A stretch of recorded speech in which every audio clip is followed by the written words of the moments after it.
நமக்கு தெரியும் மண்ணுக்கு தூய்மைப்படுத்தக்கூடிய ஒரு தன்மை இருக்குது. தண்ணியை கொண்டு எப்படி ஒரு அசுத்தத்தை தூய்மைப்படுத்த முடியுமோ அந்த மாதிரி மண்ணை கொண்டும் தூய்மைப்படுத்த முடியும். அதனால தான் மண்ணை கொண்டு நாம் தயமம் செய்கிறோம். நாயினுடைய எச்சில் பட்டுட்டா மண்ணை கொண்டு சுத்தம் செய்யணும் அப்படின்ட்டு ஹதீஸில் இருக்குது. அசுத்தத்தை தூய்மைப்படுத்தக்கூடிய தன்மையும் மண்ணுக்கு இருக்குது. அதே மாதிரி ஒரு நாற்றத்தை அல்லது ஒரு அசுத்தத்தை மறைக்கக்கூடிய தன்மையும் மண்ணுக்கு இருக்குது.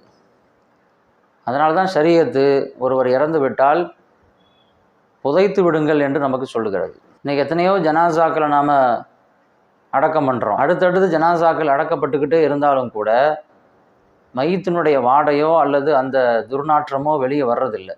ஏன்னா அந்த மண் அந்த துர்நாற்றத்தை கட்டுப்படுத்தி விடுகிறது, மறைத்து விடுகிறது, அந்த மையத்தினுடைய உடலையும் அழித்து விடுகிறது. ஸல்லல்லாஹு அலைஹி வஸல்லம் அவங்க சொன்னாங்க, உங்களில் ஒருத்தர் செருப்பில் அசுத்தம் பட்டுட்டா மண்ணை கொண்டே தூய்மை